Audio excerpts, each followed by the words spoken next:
I wanted to talk today about how you end up in the career that you love. And I'm going to tell you about a little journey that my life has taken, I guess, which has started in one direction and has ended up in a completely different direction. So I'm a strong believer that where you start doesn't have to be at all where you finish. I'm from a tiny little country town. If I told you my country town in New South Wales, none of you would have ever heard of it. It's called Cooranbong. Or if you're really in the know, you call it the Bong. So the Bong is a tiny little town in New South Wales. No one's ever heard of it. And I often find myself kind of pinching myself and going, how the heck did I end up in Melbourne running a social enterprise, working with homeless young people, when I'm a country girl from the Bong in New South Wales who didn't know if she wanted to be a scientist or an artist. So just to give you a sense, I flipped a coin to decide if I was going to go to university and study to be an artist or a scientist. I chose heads for science and tails for art, and heads won, and so I ended up studying a science degree. So I'm a plant biologist by training, but there's nothing that I do today that's got anything to do with plant biology. So I took some U-turns along the way. What I did last night is I wrote down all the jobs that I've been paid to do across my life. So I'm going to share those jobs with you.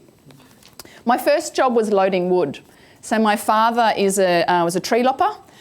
So he had his own business chopping down trees, and so I used to help him load up his big trailer with all the wood, and he would sell that wood to people to use as firewood. So my very first job as a kid was loading wood. And we had a really big trailer, and my dad would give me a certain, a couple of dollars when we loaded all the wood onto the trailer. My second job was painting. So a great big warehouse painting kind of industrial buildings, and I did painting actually for 6 years, and it was the way I paid my way through university. It was working as a painter. For a while I was a toilet cleaner in a factory, so a great big industrial warehouse. The toilets, there was a whole part of the warehouse that was the ladies' toilets and a whole heap that were the men's toilets. Because the men's toilets were so much dirtier than the ladies' toilets most of the time, they gave me the job of the men's toilets. So for quite a long time, I was cleaning toilets. After that, I became a dishwasher. So I was washing dishes in a science laboratory. So in a science laboratory, there's lots and lots of glassware. So when you're doing kind of analytical testing of glassware, you need to be a really good dishwasher, because you need to make sure all the chemicals that are on the glassware have to be washed off really thoroughly. So I did that for many months until they decided that I was such a good dishwasher that they wanted me to help out with some of the laboratory technician stuff. So I ended up being a laboratory technician for a year. In that time, I was So Good. Do you know So Good, the drink, the soy drink? I was a taste tester for So Good. And during that time, So Good, so soy milk was only really early into Australia back then. So this is the late 1989 I did that. So it was still really early to have soy milk, and they were trying all of these really weird experiments. Because, you know, if you mix milk and you mix juice together, like cow's milk and juice together, it curdles. It's really disgusting. But what they were discovering is that if you mixed soy milk with all sorts of juices and things, it didn't curdle. So they were trying lots of weird experiments, and I was the one taste testing it. After that, I packed vegetarian sausages into cans. So there would be an enormous big, on the production line, like a gigantic kind of swimming pool of all of these vegetarian sausages that would come out of this big machine and come into this big swimming pool. And you'd stand all day in a great big kind of weatherproof overalls, kind of reaching down into the swimming pool, just grabbing like all of these sausages, and then at like kind of 6 at a time, you'd pack them into a can. So that was pretty fun. After that, I was a circus performer. I know, they're pretty random, hey?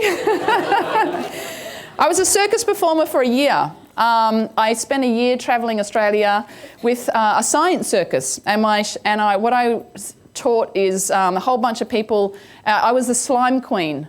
So the slime queen would make up really big amounts of different types of slime. And in this kind of science circus, I would explain I would throw slime at people, I would ride a unicycle, I would do all sorts of weird stuff. So I travelled all around Australia with 14 other people in that circus. My first job at the CSIRO was working with dung beetles. So I don't know if you know what dung beetles are. Tiny, tiny little beetles. I won't go in. I'm really passionate about dung beetles. So when we moved here, when white people came to Australia, what we did really stupidly is we brought all of these cows and cattle from Europe, and all of our little dung beetles in Australia were only used to working on on marsupial poo, so like kangaroo poo, so all of a sudden we introduced all of these cows into Australia. There were all these gigantic poo from all the cows, and that was really, really bad, because what happened is all that poo started to accumulate everywhere, and that became the place where all the flies would breed. So we cleared all of this land. We ended up with masses and masses of poo everywhere, all of these flies breeding. And so what Australia did is had to go and find other places in the world where there were dung beetles that were working on really big pieces of poo, not just tiny little pieces of poo from kangaroos. And so what we did is we imported a whole bunch of dung beetles that had come from working on places in Europe and Africa that had been working on really big pieces of poo, like elephant poo. So that's kind of a weird job. What we were doing is we were making a map. So we'd released all of these different types of dung beetles from all around the world, and we wanted to find out if they could work on our poo. So my job was to get all of these people all around the country sending me dung beetles, but sometimes they would misunderstand their instructions and send me the poo. So I still remember one day opening a letter, and what I had to get people to do all over the country is go into their local field, get a whole bucket, get a bucket of poo, put the poo into the bucket, pour a whole bunch of water in it, stir around, and hopefully what would happen is the poo would sink to the bottom of the bucket and all the dung beetles would float to the top.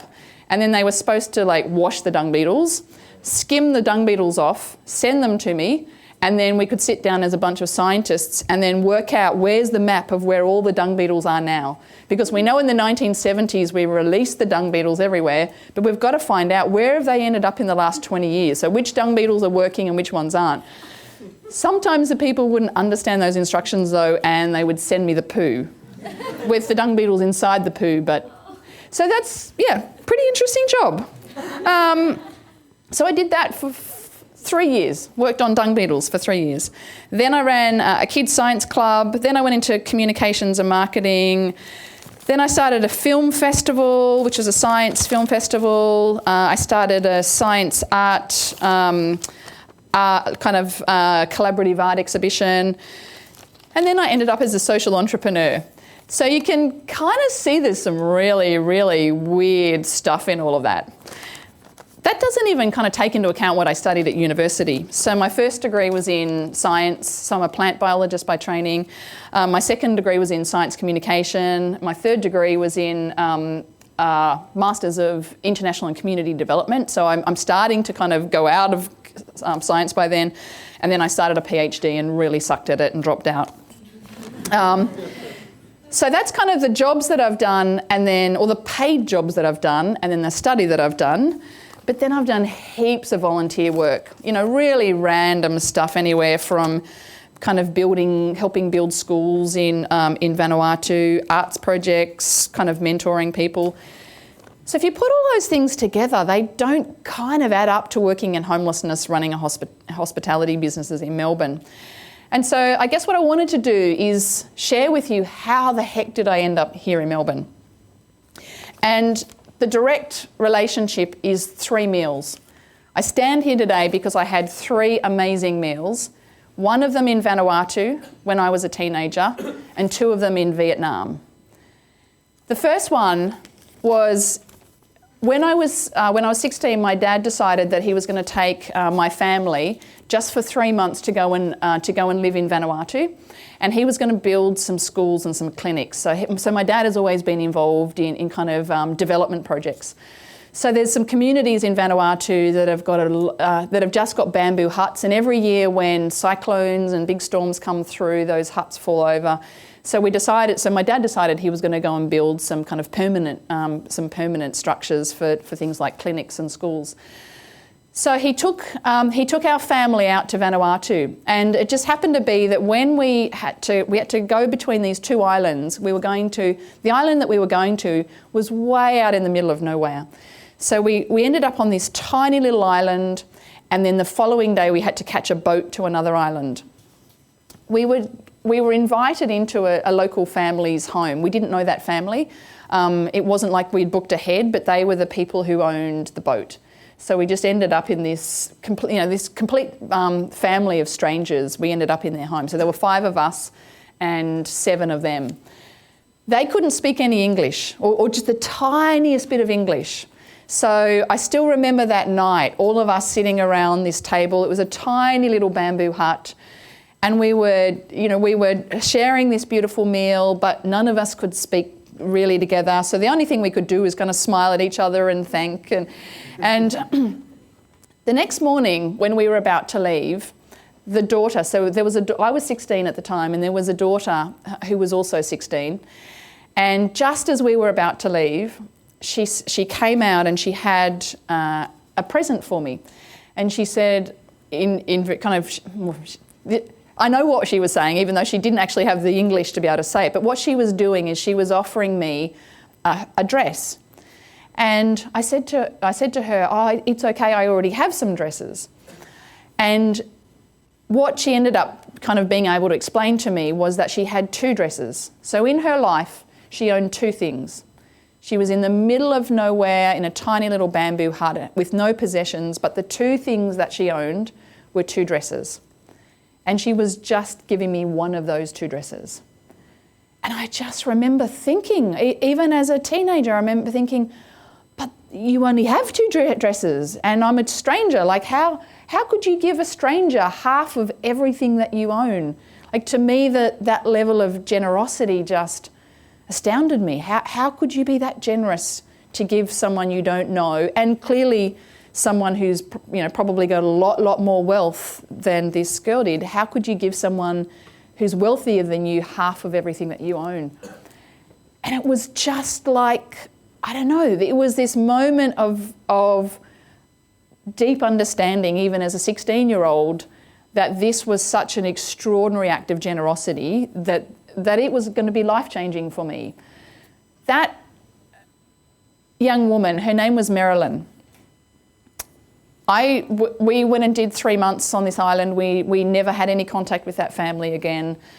And very, very long story short, one day my mum and dad live up near Newcastle. They went to a museum. A whole bunch of people walked into that museum, and they were mainly Papua New Guineans. And so my mum's really friendly. She went up to them and said, "Oh, where are you from?" And they said, "Oh, we're from Papua New Guinea." And they said, "Oh, actually, no, there's one person here that's also from Vanuatu." And they pointed to this woman. And my mum went over to that woman and said, "Oh, where in Vanuatu are you from? We've been to Vanuatu before." And so this woman said to her, "Oh, I come from this island called Tongawa." And my mum said, "Oh my goodness, I've been to Tongawa. We were on this small island as we were about to leave to go to another island." And my mum said to this woman, which village are you from in Tongawa?" And this woman said, "I'm from Nulnessa." And my mum said, "Oh my goodness, we've been to Nulnessa." And she said, "What is the name of your family?" And this woman said, "My parents are Tom and Rena." And my mum said, "We know Tom and Rena. They opened up their house to us, and in the 1980s, they gave us a place to sleep that night." And she looked at my mum and dad and she said, Are you the Scotts? Are you Mr. and Mrs. Scott?" And my parents said, "Yes." And she said, "I'm the daughter." So that girl that had given me that dress in 1986, on a tiny little island in the middle of the South Pacific, was now in Australia. She was there. She had married a Papua New Guinean, and he had got a scholarship to come to Australia as an international student. She lived in Canberra, but she was taking a weekend holiday and was in Newcastle and ran into my parents. So the chances. So I met her. I've met her many times, but I was living in Canberra and she was living in Canberra, and we were just down the road from each other. And I still remember the day that we met, and I said to her, she can speak English now, by the way, so we can so we could have a full conversation. And I said, do you remember when we were both 16, you gave me half of everything that you owned? And she didn't even remember it. It was so unremarkable to her. And I said, that set the course of my life. That single act of generosity was the thing that started to set the course of my life and who I am as a person. That was so unremarkable to her. She said, of course I gave you a dress. I had 2 of them. You know, that wasn't a big deal. And I said, that was a really, really big deal for me. So that was my first amazing encounter and meal with someone who just one single act of generosity started me down a pathway that became really critical for kind of making me who I am, I guess. That's meal number 1. Meal number 2 is I'm now working for the CSIRO doing that dung beetle stuff. So I'm in science, and I've taken some leave, and I'm going on my annual holidays, and I'm there on holidays with a really good friend of mine, and we were going down to the Mekong. So we'd been in Hanoi, in Saigon, and we were going south down on the back of a little motorbike down to a city called Cantur. I've probably pronounced it wrong. Some of you will be from, tell me, how did I say it okay? You guys from Vanuatu? Sorry? Totally correct. Cantur? Okay. So I was in Cantur. I had just had a meal, and I was there with a friend and our Zayom driver. So our Zayom, I'm not sure if I said that quite right either, but our motorbike taxi driver. And so we were having a meal together, and just as we finished our meal, we went into a little park. There was a little restaurant, and we went into the park next to it, and I sat down on the park bench and started having, well, first of all, I started having, do you know hacky sack? Like you play with a little ball and you can kind of kick it towards people. I was playing hacky sack with all of these tiny little children.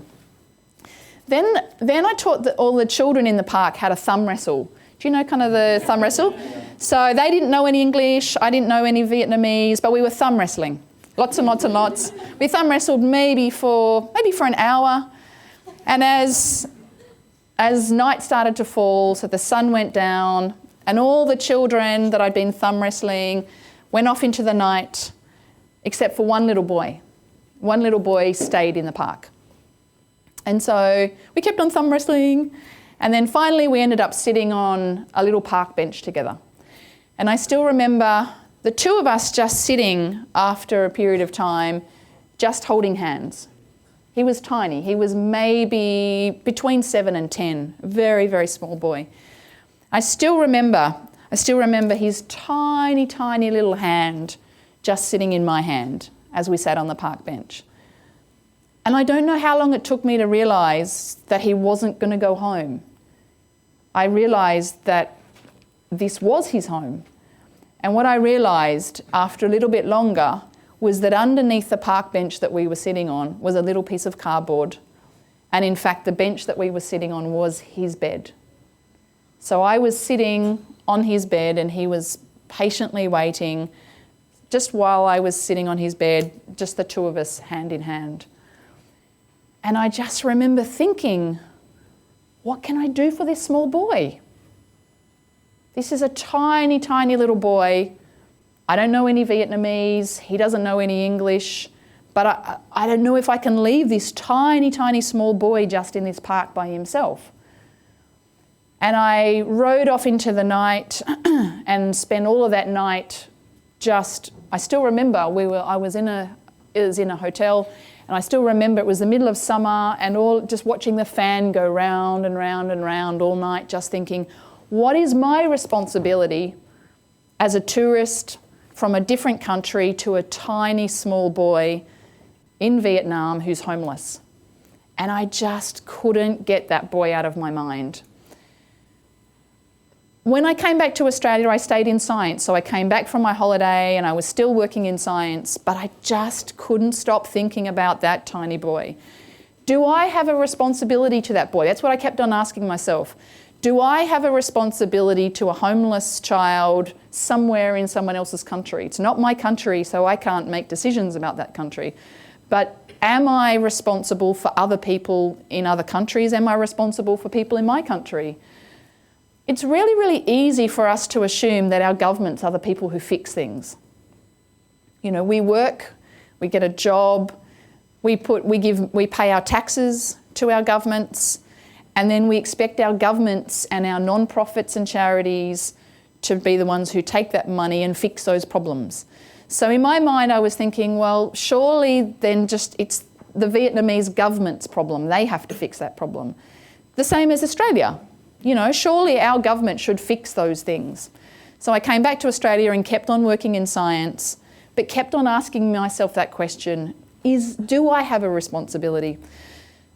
What happened then? 4 years later, I'm back in Vietnam again. I'm this time taking 3 months and I'm doing some volunteer work, working in Hanoi this time. And I was working on a disability project. So in the American War, or what we call the Vietnamese War, but in the American War, as it's called in Vietnam, so many people were injured from landmines, from the Agent Orange, from the planes that came over and defoliated the land. And particularly in that central part of Vietnam, there's a very large number of people who have disabilities because they have lost their legs and their arms and their eyesight often with landmines and with the chemicals that are in the soil. So I was there working on that project. And I was living in Hanoi, and I went into a cafe one day, and I ordered. I still remember what I ordered. It was rice paper rolls with tamarind sauce. And so I was sitting in the cafe waiting for my meal to come out. And on the cafe table was a little postcard. And the postcard I started reading while I was waiting for my meal. And the postcard said, "This cafe is a social enterprise.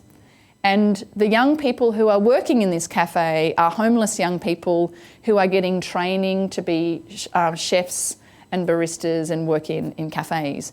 And you eating at this cafe is the thing that has helped them come out of homelessness and get a future." And I still remember there was a young person who was just serving me my meal, and I sat there crying into my rice paper rolls, and it was something that happened in that moment, because what I saw was that there was a way that you could start to solve a problem like homelessness through running businesses. We didn't have to just wait for our governments to try and fix things. We didn't have to just wait for our non-profits and charities to fix things. You can run businesses that are part of fixing things. And I'd never heard of a social enterprise before. That was just something that was just so far away from my world. And it was like the second all of those things, you know, those other 2 meals that I'd had in the past and the things that I'd been thinking about for years, it was like all of a sudden the light bulb went off in my mind, and I thought, this is a solution. This is what I want to do. I love science, but this is exactly what I want to do. And so I still remember I cried a lot into my meal. I still remember sitting there eating my meal. I straight away started talking to said, "Can I find out some more information about your organisation?" And this is really interesting. This is the kind of thing that I'd like to do. And so that night I rang my partner. My partner Kate is our clinical psychologist and the co-founder of Streat. So she was back in Canberra and I was in Hanoi, and I rang her that night and I said, "I've just found the thing that I want to do for the rest of my life. I want us to come and live in Vietnam and work for Koto." So the organisation, the cafe that I was at was called Koto. And I said, "This is what I want to do." And she said to me, "Please, can you wait till I come to Vietnam in 2 months' time and we can have a conversation about it?" By the time she came in 2 months' time, it was too late. By then, even though I was working on the disability project, I'd already had contact with the founder of Koto, a man called Jimmy Pham.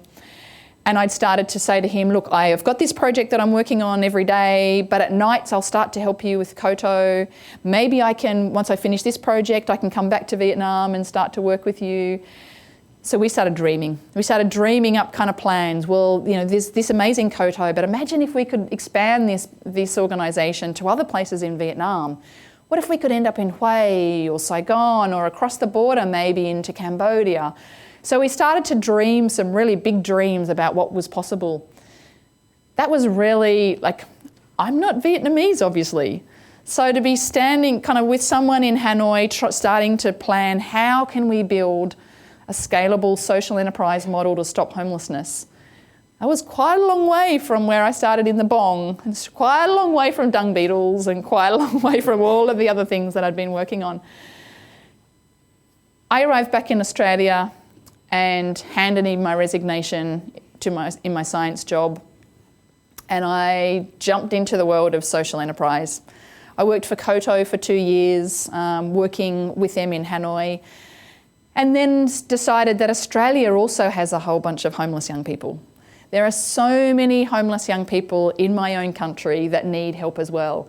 So what I did is I took the things that I'd learnt in Vietnam and brought them back to Australia and started Streat. Streat started really, really, really tiny. We started with one tiny little food cart that was maybe just the size of this. And what we did is we did it more similar to what you'd find in Vietnam or anywhere in Asia. The little street carts, the little food carts. What you'd see when you're at the market, someone making amazing, noodles or incredible dishes. We just wanted to do something like that as a start. So we pushed our first little food cart out onto Federation Square, and it started raining. And it started raining, and it was the middle of winter in 2010, and I remember thinking, what have we done? This is crazy.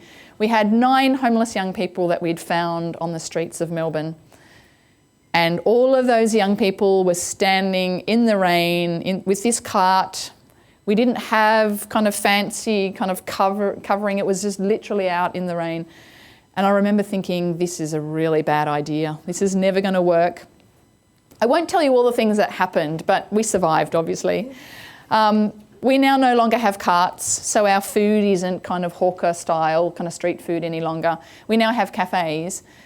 But since that kind of first cart that we pushed out in March 2010, we've now worked with 450 young people. What we've proved is that you can take the most disadvantaged young people who are on the streets of a city, who have enormous amount of need and living in so much poverty. And it's hard to believe that a country like ours that has so much wealth and prosperity can still have so many young people that are living in poverty. And that's often invisible to us. So what we're trying to do is we're trying to find all of those young people and say, we will not give up on you. We know that there are lots of things, we know there are lots of problems that you have to overcome to end up in a job and to be in a home. But we will not leave you behind. And just because you haven't finished school and just because you've had some really hard times with your family and maybe because you have mental health issues that need to be addressed and some drug and alcohol issues, for us, when we look at you, we see all of those issues there. But when we look at you, we also see incredible potential. You are young people who we will never give up on because with the right support, you can achieve anything that you want to achieve. So what we've done in the last 5 years is take the most marginalised young people that we can find and give them so much care and love and skills. If you wouldn't know now, but if you walked into some of the most amazing restaurants in this city, in the kitchens of those restaurants are some of those young people. And I'm a firm believer that the starting point that you have in life doesn't ever have to determine where you end up. Of course, the opportunities that we get make a difference. Many of you, I don't know what your circumstances are. Maybe you've come from families that are really rich in your country and that you've always had opportunities. But many of you, maybe that's not the case. Maybe your family worked so hard for you to be here. Maybe your family worked so many jobs and every family member has invested in you to get you this opportunity to be sitting here. Whether or not it's either of those two or anything in between, you have so much potential. But that potential doesn't just have to be the skills that you've got. You know, you're all going to come out at the end with bits of paper that say you've done all sorts of fancy things here, you know, at university. You're going to have all of these bits of paper that maybe you want to put up on your wall. But those bits of paper even don't have to define you. Yes, they're important steps along the way. But most of you will probably not end up even working in the area that you trained in. And it doesn't really matter. You know, it doesn't matter if you end up working on dung beetles when you're a plant scientist or you end up trying to solve youth homelessness even though you're a dung beetle person. Most of that stuff I don't think kind of matters. Some of the stuff that does matter is taking those opportunities, grabbing them with both hands, and also whatever it is that you're doing it to the best of your ability. When I was cleaning toilets, when I was packing vegetarian sausages into tins, when I was mapping dung beetles, when I was cleaning glassware, every single one of those things that I did to the very best of my ability. I didn't for one moment think, these jobs are below me. I didn't think, you know, well, just poor people should be doing these jobs or uneducated people should be doing these jobs. I thought, I've been given a job, I'm going to do this job the very, very best that I can do it. I'm really glad, I'm proud of that. You know, I'm proud that my family has a really strong work ethic and whatever job I was given, I did to the best of my ability. But all of those jobs, we need all of those jobs. It's not like we can have all of us being people who, you know, have got amazing qualifications. We need all of those and we need to value all of those careers and all of those jobs and all the people that are doing those things. So in my mind, the bits of paper that you get, you know, yes, be proud of them, but they may not mean anything longer term. They just may mean that what you've been given here in Australia is an opportunity to work hard and learn how to learn, because most of the jobs actually that you're going to have, many of them haven't even been invented yet. You know, if I look at my son, I've got a little 8-year-old son. You know, I got all the way through high school, all the way through primary school, high school, and the first 4 years of university having never touched a computer. Because there were no such things as computer when I did my kind of first, you know, when I was at school and did my degrees. My 8-year-old son is in grade 3. You know, every grade 3 kid has an iPad. So, you know, things are changing so rapidly.